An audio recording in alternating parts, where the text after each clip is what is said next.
Hello students, I am आकांक्षा डूडी।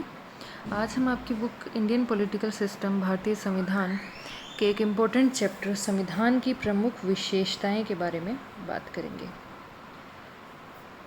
जो हमारा भारतीय संविधान है, जिसमें हमारी मूलभूत बातें लिखी हुई हैं, और चाहे कितनी भी सरकारें बदल जाएं, जैसे आज बीजेपी की सरकार है, हो सकता है कल कांग्रेस की या फिर बीजेपी की आ जाए, तो लेकिन अगर शासन बदलता रहे फिर भी जो हमारा संविधान है, जो उसमें सिद्धांत लिखे हुए हैं, जो मूलभूत बातें लिखी हुई हैं, जो मैं आगे बताऊंगी आपको कि क्या क्या चीज़ें उसमें लिखी हुई हैं हमारे संविधान में, वो शासन चाहकर भी नहीं बदल सकता। शासन को, लोगों को भारतीय संविधान के अंडर रहना पड़ेगा। तो लोकतंत्र में जैसा कि कहा जाता है कि भारत में एक लोकतंत्र है और लोकतंत्र में जनता का शासन होता है, जनता सर्वोच्च होती है। तो भारत की जनता ने ही हमारे उस टाइम के संविधान सभा के लोगों को चुना था और उन्होंने भारत का संविधान तैयार किया था। तो जनता के द्वारा जो एक्सेप्टेड चीज़ें हैं वही उसमें लिखी गई हैं। तो हर शासक को, हर इंडियन पॉलिटिकल सिस्टम को संविधान के अंडर रहकर भी काम करना पड़ेगा। यानी भारत में जनता के साथ साथ संविधान सर्वोच्च है। ये नहीं कह सकते कि यहाँ सरकार सर्वोच्च है या फिर विधायिका सर्वोच्च है या न्यायपालिका सर्वोच्च है। नहीं, यहाँ पर संविधान सर्वोच्च है। अगर दूसरे शब्दों में कहा जाए तो लोग सर्वोच्च हैं भारत में। तो अब भारत का संविधान तो लिख दिया गया। अब हमारा एक चैप्टर है कि संविधान की प्रमुख विशेषताएं क्या क्या हैं। विशेषताओं का मतलब कि भाई हमारा संविधान हमने कहाँ से ग्रहण किया है, या कुछ जैसे कहते हैं कि कहीं से अगर आपको कोई अच्छी बात सीखने को मिले तो आपको ग्रहण कर लेनी चाहिए। उसे चोरी नहीं कहा जाता, उसे अच्छी चीज़ें ग्रहण करना कहा जाता है और उसमें कोई बुराई नहीं है। तो जब हम स्वतंत्र हो रहे थे, आज़ाद हो रहे थे, उसके बाद हमारे सामने ये समस्या थी कि लोकतंत्र को अपनाएं कि राजतंत्र को अपनाएं, कि हम कैसा अपना पॉलिटिकल सिस्टम रखें, कौन कौन से मूल अधिकार हम दें, कौन कौन से हम नीति निर्देशक तत्व रखें। तो ये सब हमारे भीतर चल रहा था। तो इसलिए हमारे संविधान सभा के जो सदस्य थे उन्होंने विश्व के विभिन्न संविधानों का अध्ययन किया और उसके बाद उनमें जो हमारे भारत के जो सिचुएशन थी उस टाइम की, उसके अकॉर्डिंग जो हमारे लक्षण फिट बैठ रहे थे कि भाई हाँ, ये इंडिया में चल सकता है या फिर ये इंडिया में बहुत ज़्यादा कारगर होगा, वैसे वैसे सिस्टम हमने विभिन्न देशों के संविधानों से ग्रहण किए और उनका भारतीय संविधान में समावेश किया। तो इतना समझ में आ गया कि संविधान है, उसका मतलब क्या होता है, और हमने संविधान विभिन्न देशों से ग्रहण किया है। उसको कई लोग बोलते हैं कि चुरा लिया है, फिर कई लोग बोलते हैं कॉपी पेस्ट किया है। कॉपी पेस्ट नहीं किया है, ये बात आपको कभी नहीं लिखनी है। कॉपी पेस्ट किया है, कॉपी किया है, क्योंकि हमने दूसरे देश के संविधानों को पढ़ा, उसमें जो बातें अच्छी लगी उसमें हमने अपनी चीज़ें ऐड कर दी या कुछ घटा दी, तो अपने अकॉर्डिंग उसको चेंज करके भारत की सिचुएशन में या फिर भारत के संविधान में शामिल किया है। एज इट इज़ हमने नहीं लिया। हमने जैसे राज्यपाल का पद है तो वो उसमें अपने अकॉर्डिंग मॉडिफिकेशन कर दिए, या फिर लोकतंत्र है तो उसके अपने अकॉर्डिंग, जैसे देखा जाए तो हम ब्रिटेन से स्वतंत्र हुए थे, तो ब्रिटेन में राजतंत्र और लोकतंत्र है। राजा होता है वहाँ जो कि पारंपरिक वंशानुगत होता है, जैसे राजा का बेटा ही राजा बनेगा, क्वीन का बेटा ही राजा बनेगा। तो लेकिन हमने ऐसा नहीं किया। जबकि हम ब्रिटेन के उपनिवेश थे, हमें नहीं लगा कि हमारी सिचुएशंस के अकॉर्डिंग ये सही है, तो हमने राजतंत्र की जगह राष्ट्रपति के पद को चुना, जो कि जनता के द्वारा निर्वाचित होगा, या फिर जनता ही मतलब उसका लास्ट बेस होगी चुनने का, ना कि वो परंपरागत या वंशानुगत होगा। तो ऐसा हमने विभिन्न देशों के संविधानों को पढ़ा, जो अच्छा लगा उसमें अपने अकॉर्डिंग मॉडिफिकेशन किए और उनको ग्रहण किया। तो सबसे पहले हम ये देखते हैं कि हमारे संविधान की पहली विशेषता जो है वो है विभिन्न स्रोतों से या देशों से या विभिन्न स्रोतों से ग्रहित संविधान। हमने विभिन्न स्रोतों से संविधान को ग्रहण किया है। तो स्रोत कौन कौन से हैं, कुछ देख लेते हैं। पहला, गवर्नमेंट ऑफ इंडिया एक्ट 1935। जब ब्रिटेन के हमारे ऊपर शासन था ब्रिटेन का, तो उन्होंने गवर्नमेंट ऑफ इंडिया एक्ट वो लेके आए थे 1935 में। तो कुछ चीज़ें हमने उससे भी एज इट इज़ रखी जो हमें अच्छी लगी, जैसे संघीय तंत्र, राज्यपाल का कार्यालय, न्यायपालिका, लोक सेवा आयोग, आपातकालीन उपबंध। तो हमारा जो आज का संविधान है वो लगभग, कोई कहता है 60, कोई कहता है 70, तो लगभग 60% है वो गवर्नमेंट ऑफ इंडिया एक्ट 1935 से लिया गया है। तो अगर आपसे पूछ लिया जाए कि भारत के संविधान का सबसे बड़ा स्रोत क्या है, तो वो है भारतीय शासन अधिनियम 1935। लगभग 60% हिस्सा हमने हमारे संविधान का वहाँ से लिया है। ठीक। दूसरा स्रोत देखें तो ब्रिटेन। भाई हम ब्रिटेन के उपनिवेश रहे हैं। ब्रिटेन ने अपने शासन की कुछ चीज़ें हमें सौंपी और वो हमारे देश में वो चलने लगी तो एक आदत सी बन गई थी, तो कुछ चीज़ें हमने ब्रिटेन से एज इट इज़ रखी। जैसे ब्रिटेन से हमने क्या क्या ग्रहण किया है? संसदीय शासन, विधि का शासन, विधायी प्रक्रिया, मंत्रिमंडल प्रणाली, द्विसदनवाद, जैसे हमारे 2 सदन है, लोकसभा और राज्यसभा, और संसदीय विशेषाधिकार, जो सांसद होते हैं उनके जो विशेषाधिकार हैं वो हमने ब्रिटेन से लिए हैं। तो सबसे बड़ा स्रोत है भारतीय शासन अधिनियम एक्ट 1935। और उसके बाद अगर पूछा जाए कि सबसे बड़ा स्रोत कौन सा है हमारे संविधान का, तो वह है ब्रिटेन का संविधान। हालांकि ब्रिटेन का संविधान एक लिखित संविधान नहीं है, वो एक मौखिक संविधान है। इसका मतलब ये नहीं है कि वहाँ आप जाओगे तो संविधान मिलेगा ही नहीं। मतलब बहुत सारी बुक्स में जगह जगह वो संविधान लिखा हुआ है। आप जाओगे, आप पूछोगे ब्रिटेन वालों से कि भाई हमें आपका संविधान दिखाओ, तो जैसे आप भारत में आके पूछोगे तो आपको एक बुक दे देंगे, क्योंकि हमारा संविधान तो एक बुक में लिखा हुआ है, पूरी एक बुक है। लेकिन ब्रिटेन में कोई एक बुक नहीं है, बहुत सारी परंपराएँ हैं, बहुत सारी बुक्स में, तो एक तरह से मौखिक संविधान वहाँ का है।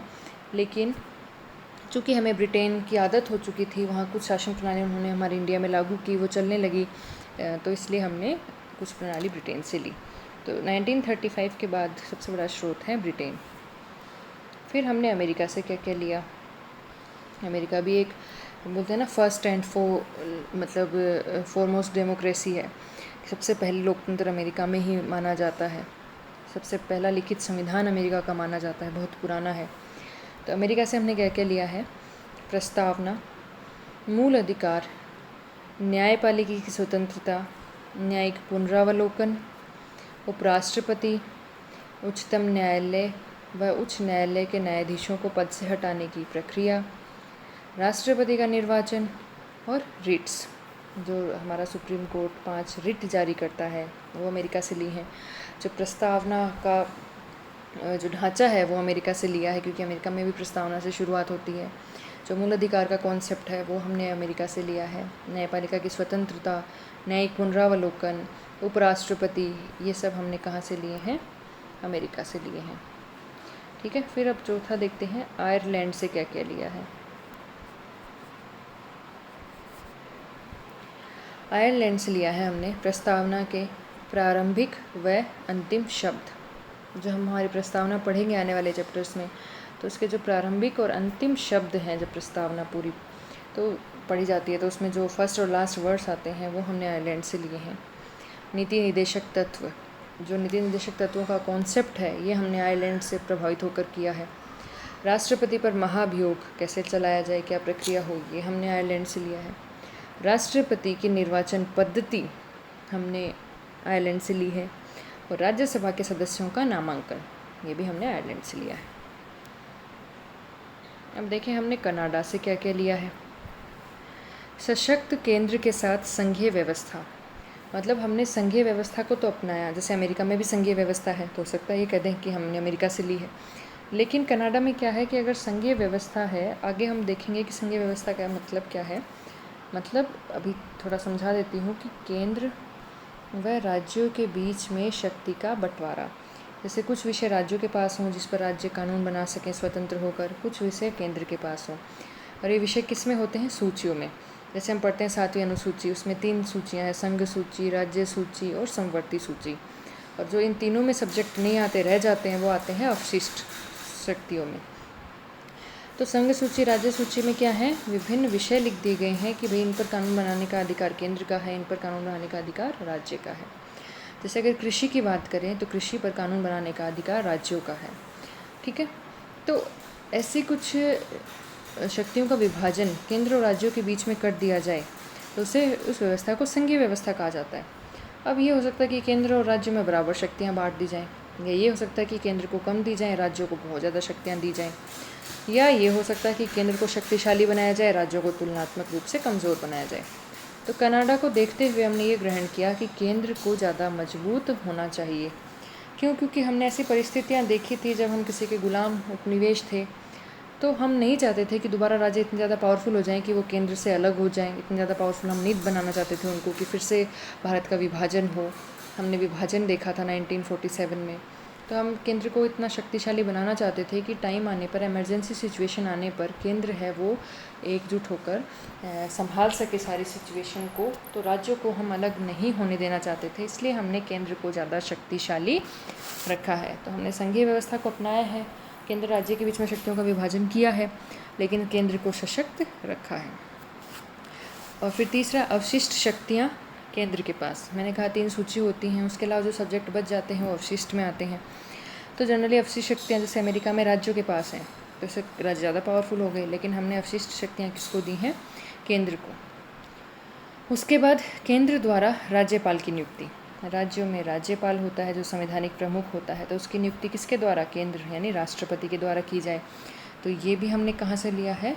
ये जो परंपरा है ये हमने कनाडा से ली है। ठीक है। फिर अगर 7वीं हम बात करें जर्मनी का वाइमर संविधान या फिर वीमर संविधान। जर्मनी से हमने क्या क्या लिया है?